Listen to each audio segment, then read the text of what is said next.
La batalla más larga de la Segunda Guerra Mundial se libró en las frías y grises aguas del Océano Atlántico. Después de la victoria, el líder británico Winston Churchill escribió: «Lo único que me atemorizó durante la guerra fue la guerra submarina».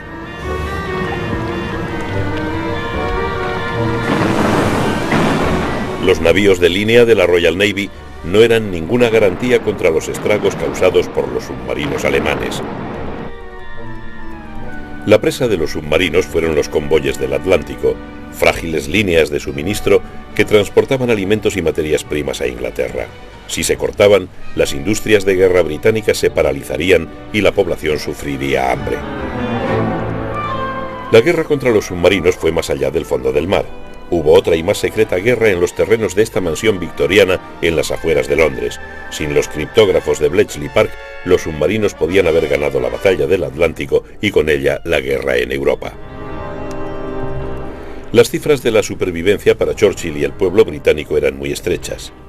Al empezar la guerra, en 1939, Gran Bretaña necesitaba importar 55 millones de toneladas de bienes para mantener su nivel de vida. Para lograrlo, mantenía la mayor flota mercante del mundo, 3.000 buques oceánicos y 1.000 grandes barcos de cabotaje. Todos ellos y sus tripulaciones se encontraron en primera línea desde el primer día de la guerra, en septiembre de 1939. Sus peores enemigos fueron los submarinos. Pero en 1939 el comandante alemán de submarinos, el almirante Karl Dönitz, solo disponía de 57 naves, de las que apenas la mitad podía navegar en alta mar. Los británicos ya se habían enfrentado antes a los submarinos. En 1917, en el peor momento de la Primera Guerra Mundial, los submarinos habían hecho una guerra sin tregua en el Atlántico con terribles resultados. Los submarinos casi lograron poner de rodillas a los británicos, provocaron la entrada en guerra de los Estados Unidos y aceleraron la invención por los aliados del sistema del convoy. En febrero de 1917 los submarinos hundieron 259 barcos.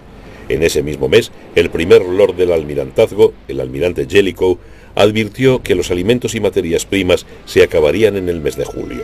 Los norteamericanos necesitaban tiempo para movilizar. La victoria parecía al alcance de Alemania.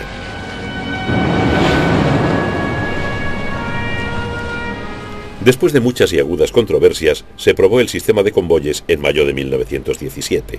Al ir protegido por una escolta y avanzando en zigzag por el océano, un convoy resultaba tan difícil de localizar como un barco aislado y considerablemente más difícil de atacar. Cuando la radio transmitía una alerta de submarinos, los convoyes podían desviarse para evitarlos. Se desarrolló nueva tecnología. Aunque nunca llegó a ser operativo, el sistema ASDIC rompió moldes en la detección de submarinos. El sistema ASDIC podía localizar submarinos sumergidos haciendo rebotar una señal sonora sobre su casco. El eco, ese ping tan temido por las tripulaciones, indicaba la distancia y el rumbo del blanco considerados desde el navío transmisor. A continuación se le atacaba con cargas de profundidad. Si una de estas explotaba lo bastante cerca del submarino, las ondas de choque generadas podían dañar su casco y obligarle a emerger.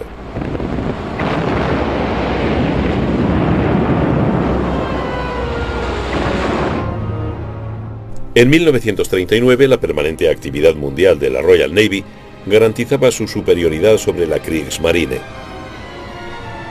Los portaaviones, con su posibilidad de extender la supremacía aérea sobre cientos de millas, habían adquirido una importancia crítica. La Armada había desplegado cruceros por todo el mundo, pero andaba escasa de escoltas para convoyes. En Alemania, Hitler se había concentrado en la construcción de una flota de superficie cuyas unidades pesadas pudieran actuar como corsarios. Pero esto era como nadar contra la marea de la historia naval. Esas unidades pesadas jamás fueron un factor decisivo en el Atlántico. Hitler y su comandante en jefe, el almirante Raeder, habían subestimado la importancia de los submarinos como arma y el talento de su comandante, el almirante Karl Dönitz.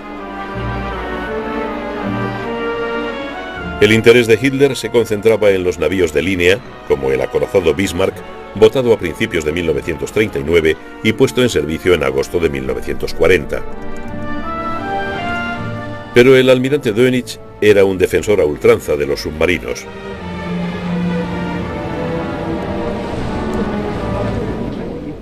Karl Dönitz se había unido a la división de submarinos en 1916 y fue capturado por los ingleses en octubre de 1918. Entre las dos guerras, jugó un papel principal en la conservación del programa de submarinos y asumió el mando de la división en 1935.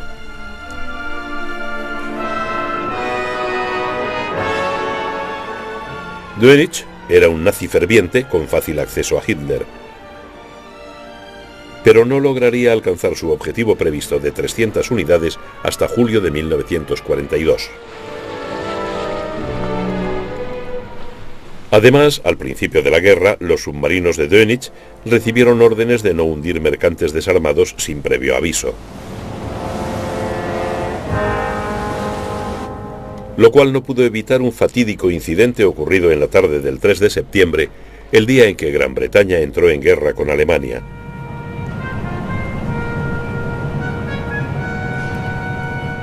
Uno de los submarinos de Dönitz, el U-30, hundió por error el transatlántico Athenia frente a la costa escocesa. El capitán lo confundió con un mercante armado. El hundimiento del Athenia forzó al almirantazgo a tomar una importante decisión estratégica.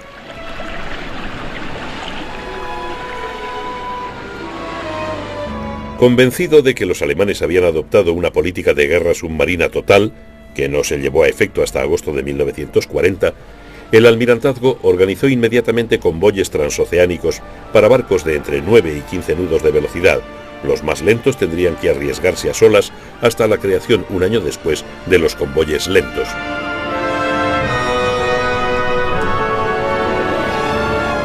Poco después, la Royal Navy adquirió 50 destructores norteamericanos anticuados para utilizarlos como escolta de convoyes. Los británicos pagaron concediendo a los Estados Unidos el arrendamiento por 99 años de una serie de bases aéreas en el Caribe. En la primera fase de la batalla del Atlántico, la mayoría de las víctimas de los submarinos eran barcos aislados.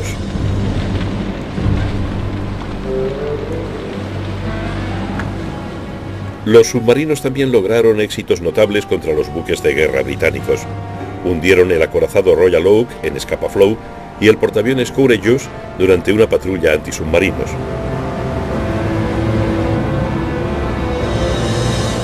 Pero atacar convoyes desde sus bases en Alemania era más arriesgado.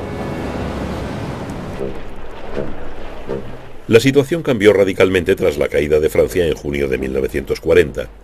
Uno de los principales trofeos de la campaña fue el acceso a los puertos franceses del Atlántico, un auténtico trampolín para las operaciones submarinas. Hitler ordenó la construcción de refugios a prueba de bombas para submarinos en las bases de la costa noroccidental francesa. El centro de mando se encontraba en Lorient, Bretaña. La flota de submarinos de Dönitz empezó a operar en el Atlántico Oriental, concentrándose en la ruta de El Cabo hacia África del Sur, con ocasionales correrías por el Mediterráneo. En la primavera de 1941, una vez perfeccionadas sus tácticas anticonvoy, los submarinos extendieron sistemáticamente sus acciones al Atlántico Occidental y Central. La limitada cobertura aérea aliada dejaba un espacio en el Atlántico Central que los submarinos supieron aprovechar. Los comandantes de submarinos bautizaron al período entre julio y octubre de 1940 como los buenos tiempos. Buenos para algunos. Durante esos meses hundieron 217 barcos a cambio de perder solo 2 submarinos. La mayoría de sus víctimas aún navegaban por su cuenta. El comandante de submarinos, Günther Prien, fue una de esas estrellas que se convirtieron en héroes propagandísticos.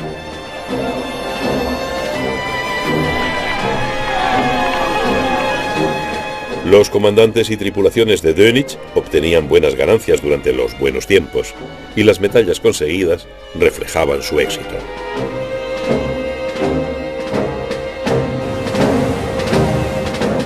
La Royal Navy, enfrentada a la amenaza de una invasión a través del Canal de la Mancha, no podía dedicar muchos barcos a hostigar a los submarinos. El 17 de agosto de 1940, Hitler declaró el bloqueo total de las islas británicas. Ordenó que todo cargamento de cualquier nacionalidad, salvo el de algunos barcos irlandeses muy concretos, fuera hundido sin previo aviso. Para los británicos, la crisis se agravaba con el incremento de la producción de submarinos.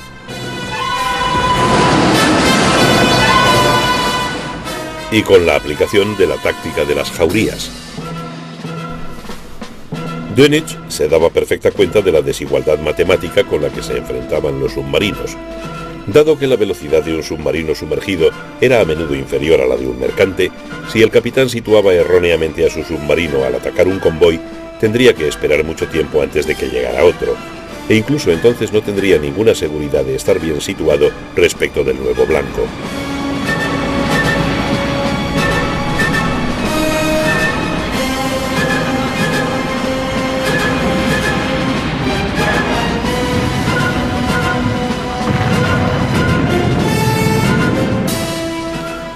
La respuesta de Dönitz fue la jauría de submarinos dispuestos en serie en superficie.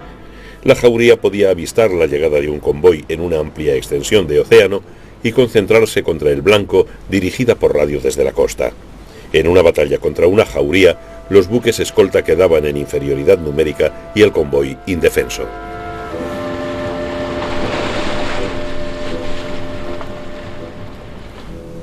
En esta fase de la guerra, los escoltas eran escasos. Una media de 3 destructores y una corbeta por cada 40 mercantes, para un viaje de 4.500 kilómetros por el Atlántico.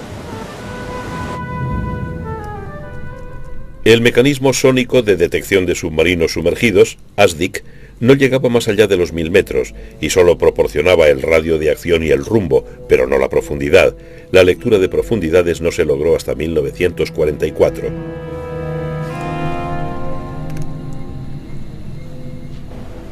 Por tanto, había que armar a ciegas las cargas de profundidad accionadas por una espoleta de presión. Si no explotaban cerca del casco del submarino, este seguiría en condiciones de luchar otro día.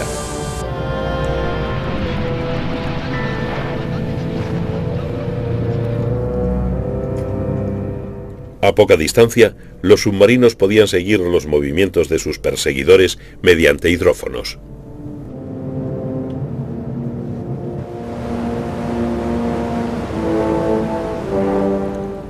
La mayoría de los ataques de submarinos se realizaba de noche.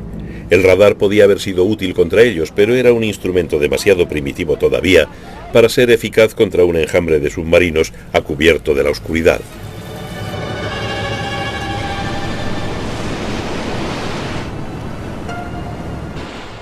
Hasta la comunicación entre escoltas y escoltados era defectuosa, pues se realizaba mediante señales luminosas, toques de sirena y banderas.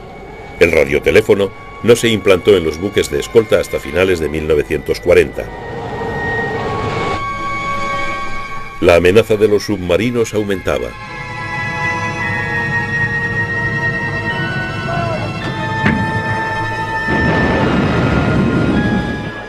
Por el momento, Dönitz parecía tener las mejores cartas.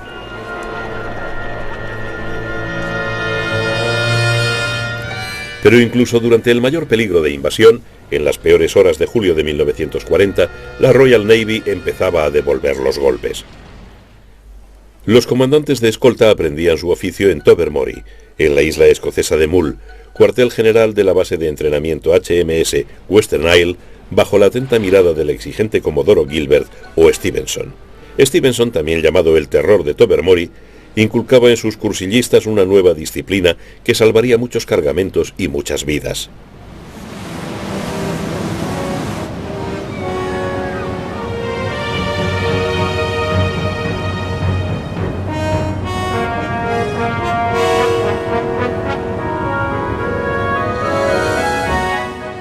También mejoraba la tecnología antisubmarina. En abril de 1942, el nuevo radar centimétrico era ya capaz de localizar un submarino en superficie en un radio de 15 kilómetros y un periscopio a una distancia de unos 1200 metros. El problema siguiente era diseñar un aparato que pudiera montarse en un avión. El columpio tecnológico iba y venía. Del otro lado, el servicio de escucha alemán B-Dienst interceptaba los radiogramas y las transmisiones codificadas de la Royal Navy para situar los convoyes y conocer sus órdenes.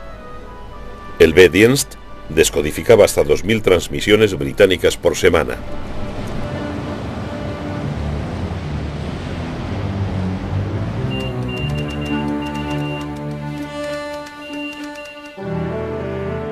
Pero la inteligencia alemana sufría una debilidad fatal en su sistema de protección. Todos los submarinos iban equipados con una máquina Enigma. Los criptógrafos británicos de Bletchley Park y el servicio de escucha Y leían todas las transmisiones en Morse de Enigma hacia su base de Lorient.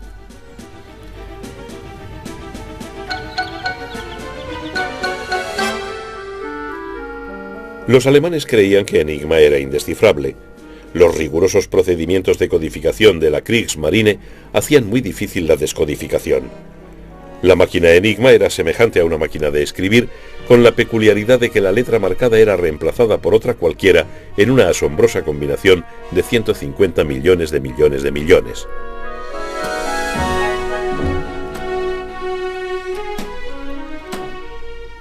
Dado el casi infinito número de combinaciones a disposición del criptógrafo y la frecuencia de sus variaciones, los alemanes estaban convencidos de que el sistema era seguro.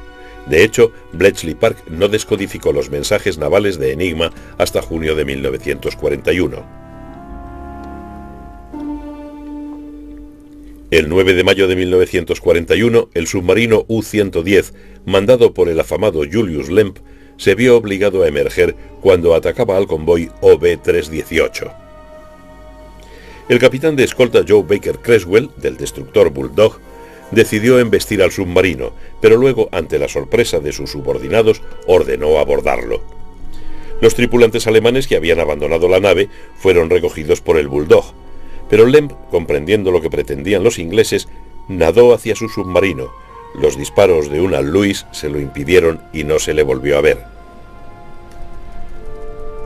Dentro del U-110 se encontró un tesoro en forma de libros de códigos y de mapas de campos de minas. Pero lo más importante fue la máquina Enigma con una lista de combinaciones.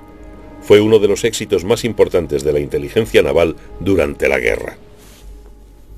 El Bulldog comenzó a remolcar al U-110, pero este no tardó en hundirse. Hasta el final de la guerra, los alemanes creyeron que se había ido a pique con sus secretos. Desde el momento de la brillante iniciativa de Baker Creswell hasta febrero de 1942, Bletchley Park pudo leer continuamente las transmisiones alemanas de alto secreto para ponerlas a disposición del centro de seguimiento del almirantazgo.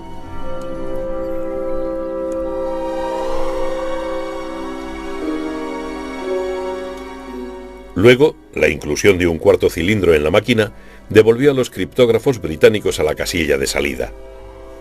Pero en noviembre de 1942, el HMS Petard capturó uno de los nuevos cilindros en el Mediterráneo a bordo del U-559. De nuevo, se pudieron descifrar las transmisiones. La descodificación de los mensajes de Enigma permitió reorientar los convoyes, apartándolos de las jaurías de submarinos. Se ha calculado que en los meses posteriores al incidente del U-110 se salvaron unos 350 barcos, con una carga de 1,5 millones de toneladas. También proporcionó a los británicos un respiro que aprovecharon para incrementar su arsenal antisubmarino.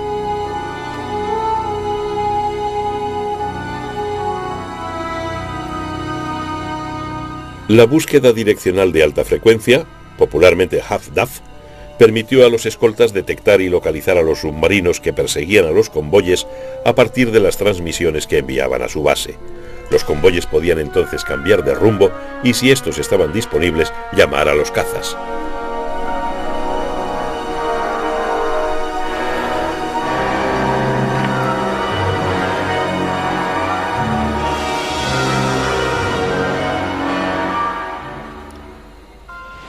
Pero los submarinos seguían constituyendo una amenaza mortal, sobre todo en zonas en las que no se disponía de escolta aérea. Los submarinos a menudo trabajaban en equipo con los bombarderos de reconocimiento de gran autonomía Focke-Wulf 200 Cóndor. Los Cóndor actuaban de vigías para las jaurías y también atacaban a los mercantes. A veces los submarinos los llamaban para atacar a los convoyes con sus cañones y su carga de 2.000 kilos de bombas. Cuando atacaron el convoy HG-53 en febrero de 1941, los Cóndor hundieron 5 barcos.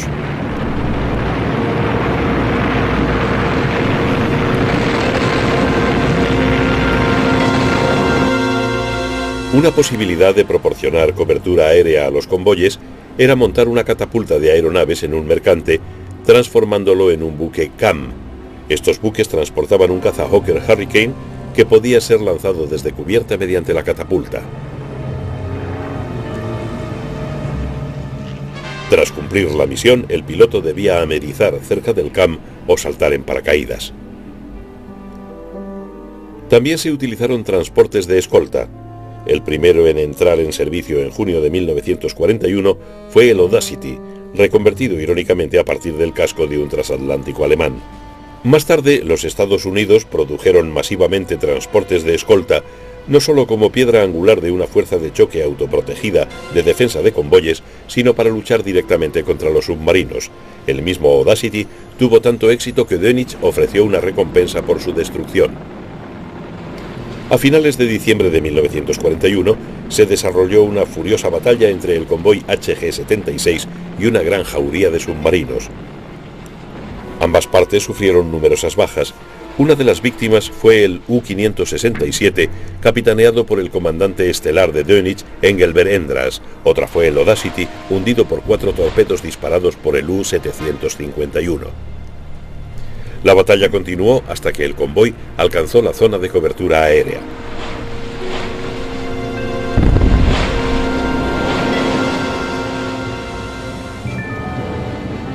Los Estados Unidos habían entrado en la guerra en diciembre de 1941, después del ataque japonés a Pearl Harbor. Pero ya antes de esto, la Armada americana se había visto envuelta en la batalla del Atlántico. Desde septiembre de 1941, aunque técnicamente no beligerantes, los americanos habían escoltado convoyes desde unos 600 kilómetros al oeste de Islandia.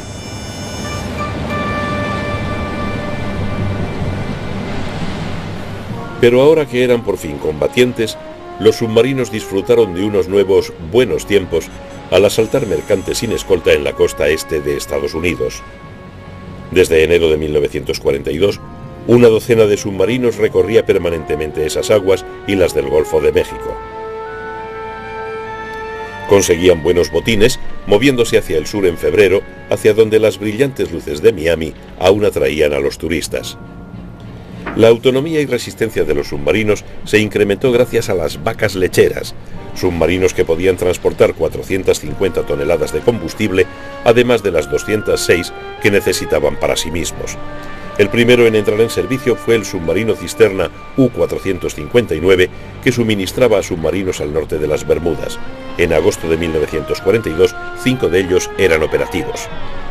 Las vacas lecheras iban protegidas contra los ataques aéreos con 2 ametralladoras de 37 milímetros y una de 20 milímetros, pero al final todas, excepto una, fueron hundidas por completo o en parte por aviones antisubmarinos. En los 3 primeros meses de 1942, los submarinos hundieron 1,3 millones de toneladas de cargamento, unas cifras 4 veces mayores que las logradas en el Atlántico en 1941. El sistema de convoyes no se aplicó hasta mayo de 1942, cuando estos nuevos buenos tiempos de saqueo de todo tipo de barcos llegaron a su fin. La Armada americana introdujo un nuevo concepto de cobertura aérea con el empleo de aeronaves semirrígidas.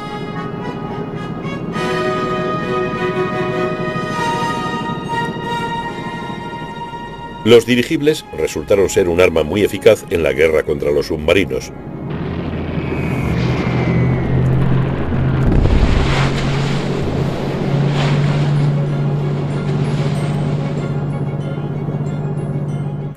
Para entonces, los submarinos ya tenían un terrible enemigo, los astilleros norteamericanos.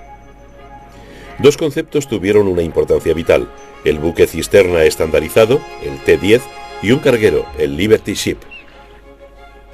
Ambos eran grandes y rápidos, comparados con sus equivalentes prebélicos, y como eran prefabricados, se construían rápidamente. En el otoño de 1942, los astilleros norteamericanos botaban 3 Liberty Ships diarios. En noviembre, construyeron el Robert E. Peary, partiendo de la quilla en 4 días. En Inglaterra, el nombramiento de un especialista en submarinos, el almirante Sir Max Horton, como comandante en jefe del acceso occidental, trajo un nuevo impulso a la guerra antisubmarinos. Ahora Horton disponía de las armas necesarias para atacar a los submarinos.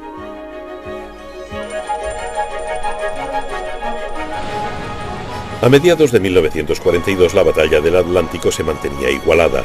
La nueva clave Shark, tiburón, empleada por los submarinos, había vuelto a ocultar las transmisiones de Enigma. La Armada norteamericana y la Armada Real canadiense, que pasaba por una fase de expansión bélica de 6 a 400 barcos, estaban aún en el ABC de la protección de convoyes.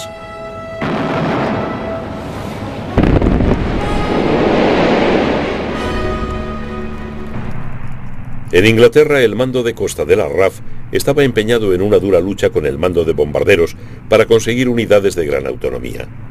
¿Era más productivo bombardear ciudades alemanas o hundir submarinos? En esta controversia, el mando de bombarderos iba ganando de momento.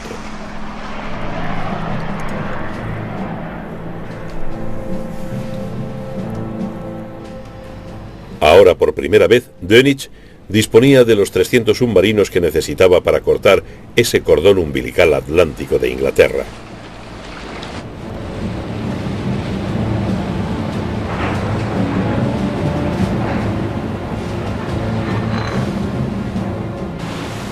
En noviembre de 1942, las pérdidas por ataque de submarinos en el Atlántico Norte alcanzaron 509.000 toneladas. En diciembre y enero de 1943, el mal tiempo redujo a la mitad esos estragos, pero después las pérdidas volvieron a aumentar. En febrero, a pesar de la marejada permanente, 120 submarinos hundieron casi 300.000 toneladas en el Atlántico Norte. En marzo, los submarinos echaron a pique 108 barcos, la mayoría de ellos navegando en convoy. Los submarinos parecían tener la victoria a la vista, mientras el ejército norteamericano incrementaba sus dotaciones de hombres y material en Inglaterra. La carrera entre los submarinos y la acumulación de poder bélico norteamericano parecía un eco de 1918. En contra de lo previsible, parecía que los submarinos podían ganar. Dönitz decidió explotar la zona sin cobertura aérea que seguía existiendo en las defensas aliadas al sur de Groenlandia. Pronto recibió el nombre de Torpedo Junction, encrucijada de los torpedos. Los submarinos disponían de una nueva arma, los torpedos retardados.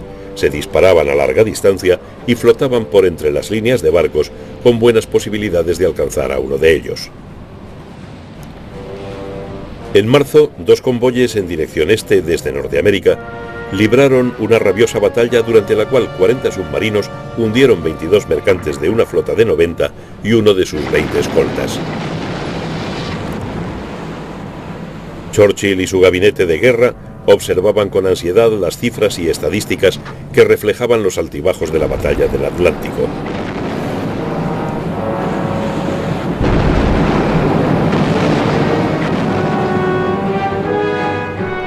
Pero en esta incesante guerra de cifras, Dönitz iba a recibir una desagradable sorpresa, y es que las pérdidas aliadas solo mostraban una parte de la cuestión. Los aliados habían construido ya los suficientes barcos como para compensar todas las pérdidas desde 1939 y con mejores barcos. En cambio, las pérdidas de submarinos comenzaban a igualarse con las botaduras a una media mensual de 15 unidades. La marea cambiaba a favor de los aliados. En la guerra informativa, los criptógrafos de Bletchley Park habían vuelto a abrirse camino. De nuevo podían leer las transmisiones de Enigma, lo que permitía reorientar los convoyes. Y los buques escolta iban ahora equipados con nuevas y poderosas armas antisubmarinos. El Hedgehog era un mortero que se empleaba en combinación con el ASDIC y se disparaba por delante del escolta, alcanzando un área genérica alrededor del submarino al que se apuntaba. Este sistema tenía la ventaja de no interrumpir el contacto ASDIC, salvo en caso de hacer diana, lo que obligaría al submarino a emerger.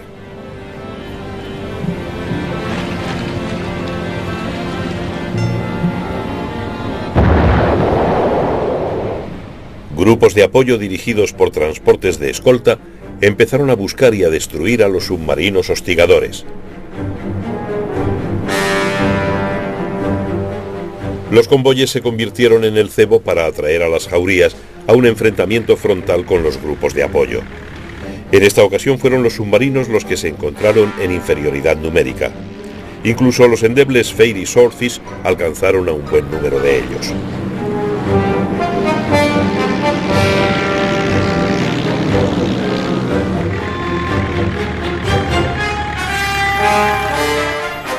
La tecnología aliada proporcionó la clave.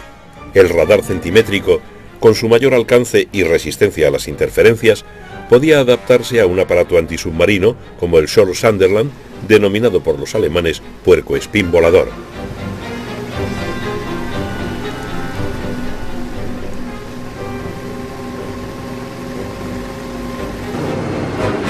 La brecha de cobertura del Atlántico Central quedó cerrada por los Liberator norteamericanos, de tan gran radio de acción que podían volar desde bases situadas en Irlanda del Norte, Islandia o Terranova. Estos aviones fueron la némesis de los submarinos. Pronto no les quedaba a los submarinos donde esconderse de los despiadados observadores aéreos.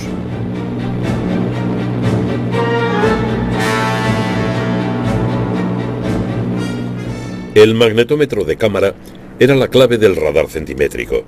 En marzo de 1943, los alemanes se apoderaron de una válvula de magnetómetro, pero sorprendentemente se negaron a creer que los británicos dispusieran de la capacidad para desarrollar semejante radar aire-superficie de alta frecuencia. En realidad, los británicos casi habían completado su desarrollo del radar. En la primavera de 1943 se instalaron los radares y se formó a las tripulaciones para su uso.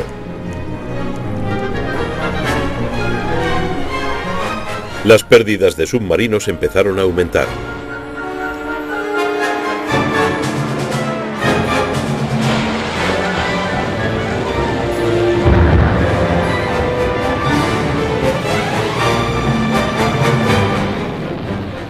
Las jaurías estaban ahora atrapadas en una prensa tecnológica de la que no podían escapar.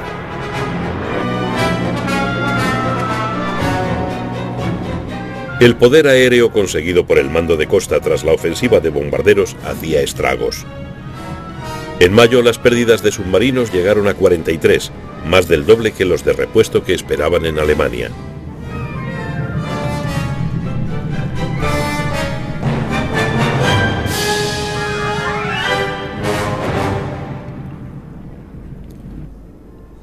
La noche ya no proporcionaba cobertura a las jaurías. En cuanto el radar había cumplido con su cometido, el avión se acercaba a su presa y la iluminaba con un potente foco instalado bajo el fuselaje. El foco Lee, implantado en el verano de 1942, fue otro importante agregado al arsenal de los cazadores de submarinos. Al final de la guerra, 218 submarinos habían sido atacados por la noche, 27 fueron hundidos y 31 gravemente averiados.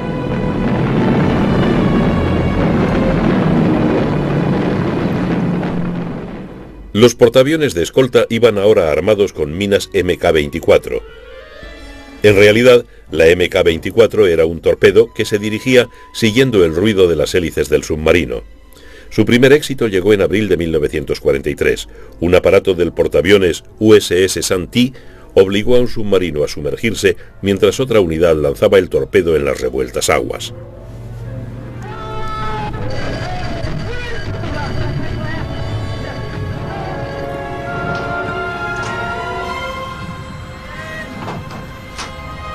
La amenaza aérea estaba estrangulando las operaciones de submarinos. Al principio, Dönitz ordenó que sus comandantes plantaran cara en el Golfo de Vizcaya. pero el incremento de las pérdidas les obligó a pasar al Atlántico Norte en inmersión. En mayo de 1943 ya no quedaban brechas de cobertura que las jaurías pudiesen explotar. Sus patrullas se dispersaron. Cuando se concentraban, los aviones aliados les estaban esperando.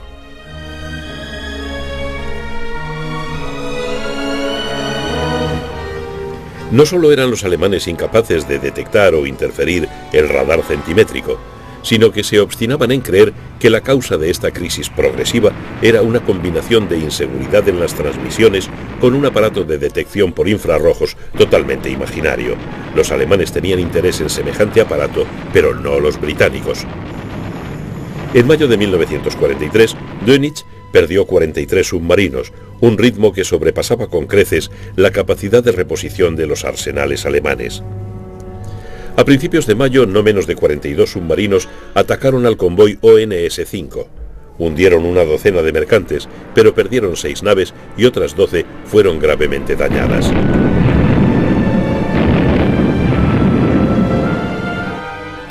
El 24 de mayo, Dönitz se inclinó ante lo inevitable y retiró a sus jaurías para lamerse las heridas. Más tarde escribió que fue en este momento cuando comprendió que la batalla del Atlántico se había perdido. Pero esto no significó el final de la guerra submarina. Se emprendió una investigación urgente para diseñar motores eléctricos más potentes que incrementaran la velocidad en inmersión de los habituales 7 nudos a 18.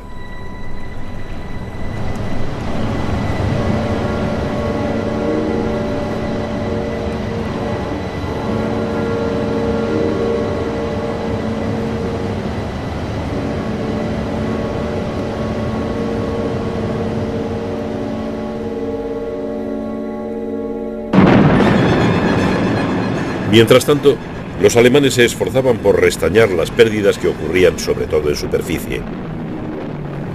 La respuesta fue el snorkel, un tubo de respiración que podía elevarse por encima de la superficie como un mástil y que permitía largas inmersiones empleando energía diésel en lugar de eléctrica.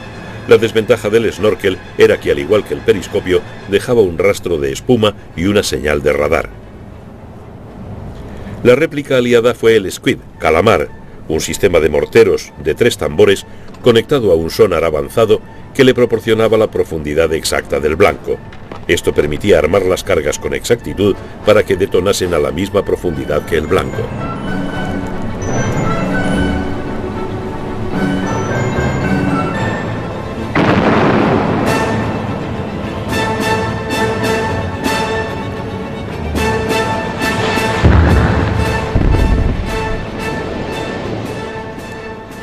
En septiembre de 1943, las jaurías regresaron a sus terrenos de caza del Atlántico Norte, pensando hacer estragos en los convoyes aliados con sus nuevos torpedos acústicos. Pero a principios de 1944, las jaurías habían sido dispersadas y los submarinos obligados a operar como cazadores solitarios. En junio de 1944, cuando los aliados instalaron su cabeza de puente en Normandía, se ordenó a los submarinos atacar a las fuerzas de invasión. Pero mientras británicos y norteamericanos avanzaban tierra adentro, los submarinos solo lograron hundir 6 barcos, sufriendo 11 pérdidas. Cuando los aliados ocuparon Francia, Dönitz perdió sus bases del Golfo de Vizcaya. En los últimos compases de la guerra, los alemanes lograron completar los diseños de una serie de submarinos avanzados. El más prometedor de ellos era el Tipo 21. Este disponía de motores avanzados y de una batería de gran capacidad, lo que le hacía más rápido en inmersión que en superficie. Pero aunque se encargaron 120 unidades, solo una entró en acción la última semana de la guerra. La rendición alemana ofreció a los hombres de la Royal Navy la posibilidad de estudiar de cerca a sus enemigos.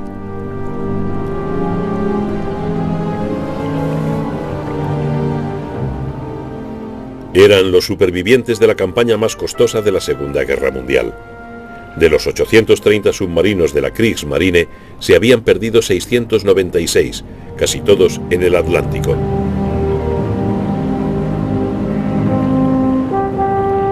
La media general de bajas entre las tripulaciones era del 75%, mayor que la de cualquier otra sección de combate.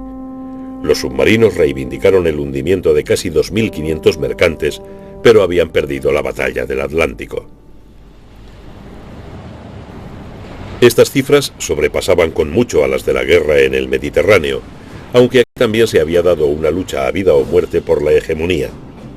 Los submarinos alemanes e italianos se concentraron en cortar las líneas de suministro aliadas a la isla fortificada de Malta con algunos éxitos rotundos.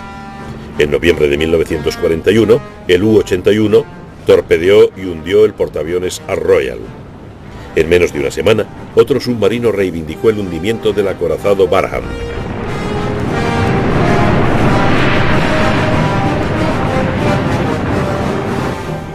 Pero los aliados lograron un éxito más decisivo al privar al Afrika Korps de los suministros que necesitaba para su campaña del desierto occidental. El comandante del Afrika Korps, Erwin Rommel, dependía por completo de los convoyes del Eje enviados desde Italia, pero sufrieron abrumadoras pérdidas a manos de los submarinos y aviones británicos.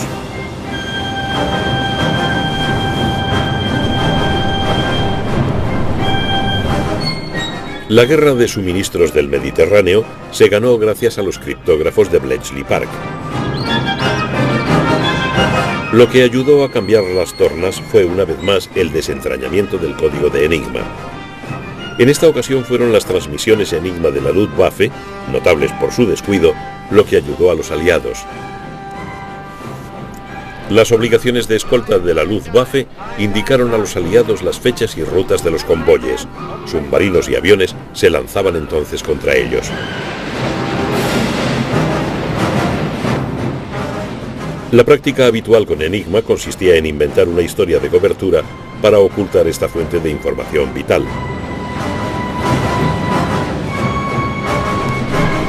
A consecuencia de la descodificación de Enigma, los submarinos y aviones aliados lograron privar a Rommel de casi la mitad de los suministros destinados a África del Norte. Los buques de guerra y los aviones del Eje lucharon para conservar abiertas las rutas de los convoyes, pero sus pérdidas resultaron definitivas cuando la guerra del desierto alcanzó su punto culminante con la batalla de El Alamein en noviembre de 1942. Los submarinos aliados jugaron un papel principal a la hora de cambiar el sentido de la guerra en África.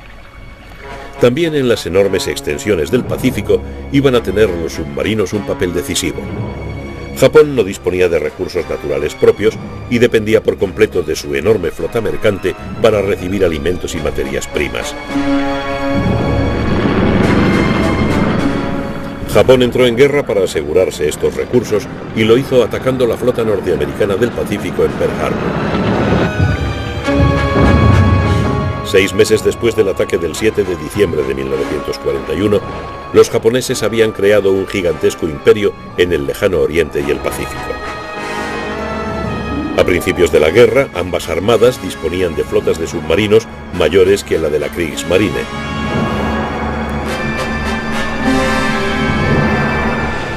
También las naves eran mucho mayores, pues se diseñaron para cruzar las extensiones del Pacífico.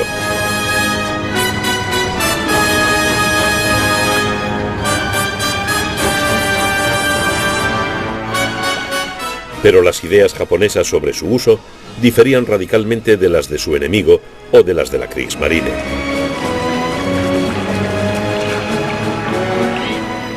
Su alto mando naval consideraba a las fuerzas submarinas como un añadido a la flota de superficie para entablar combates importantes con los acorazados y portaaviones enemigos.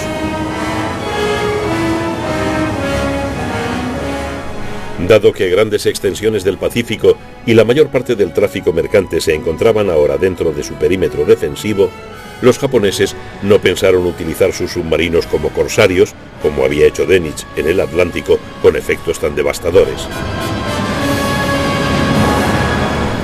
Esto resultó ser un error fundamental, pues los ataques contra buques de guerra escoltados arrojaron numerosas pérdidas y poco beneficio.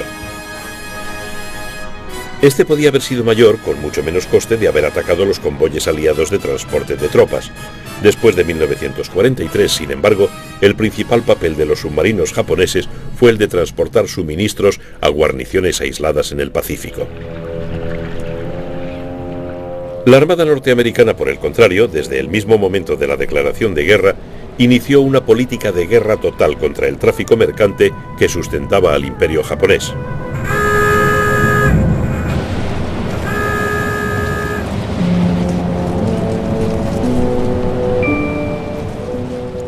Al principio, los submarinos norteamericanos luchaban por lograr un impacto.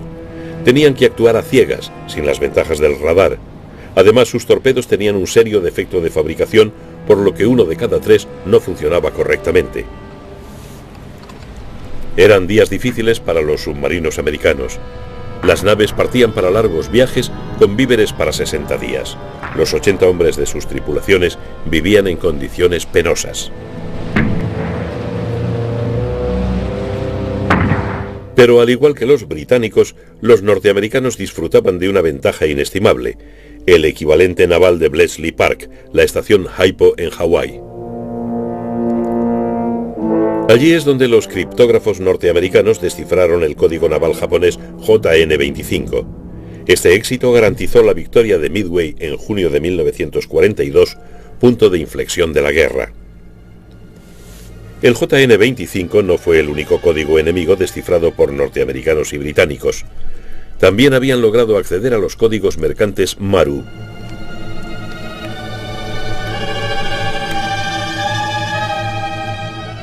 Los archivos de Bletchley Park han conservado detalles sobre los cargamentos de los convoyes, sus destinos y su suerte final. En el Atlántico, el acceso a los códigos enemigos había permitido reorientar los convoyes, alejándolos de las expectantes jaurías. En el Pacífico, permitió que la inteligencia norteamericana dirigiera a los submarinos hacia sus presas. En un escenario bélico tan gigantesco, esta información, combinada con la introducción del radar, resultó decisiva.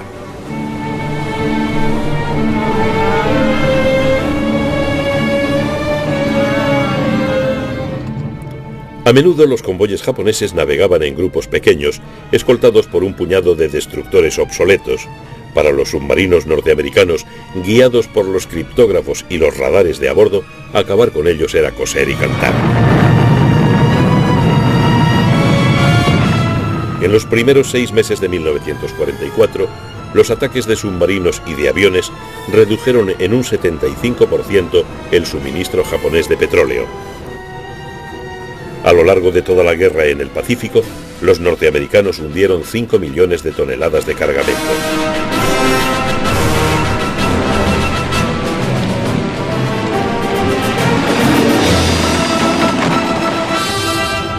En su territorio, la producción de guerra japonesa cayó a la mitad.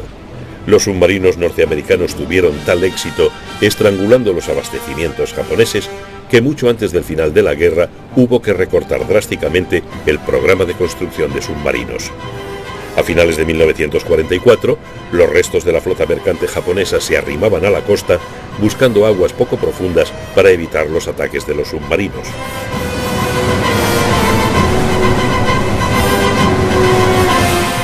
Los submarinos se quedaban sin objetivos y los japoneses se quedaban sin comer.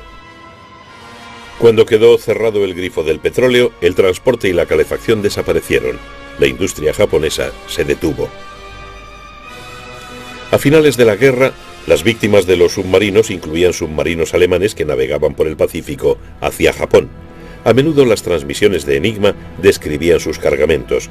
Consistían en aviones a reacción desmontados, materiales para el proyecto japonés de bomba atómica e, irónicamente, grandes cantidades de máquinas Enigma.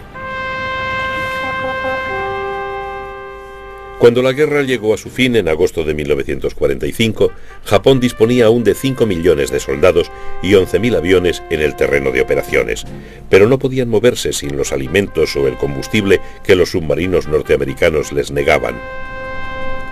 Además de destruir 1.178 buques mercantes japoneses, los submarinos norteamericanos hundieron 214 buques de guerra y actuaron como naves de suministro y de transporte para desembarcar fuerzas de comandos. También sembraron minas y rescataron a pilotos derribados. Pero su mayor logro bélico fue cortar los suministros japoneses de materias primas. A cambio de la pérdida de 49 naves, habían jugado un papel esencial en la victoria aliada. En las cálidas aguas del Pacífico, los submarinos norteamericanos habían conseguido lo que las naves de Dönitz estuvieron a punto de lograr en las grises aguas del Atlántico. Fue un combate muy reñido.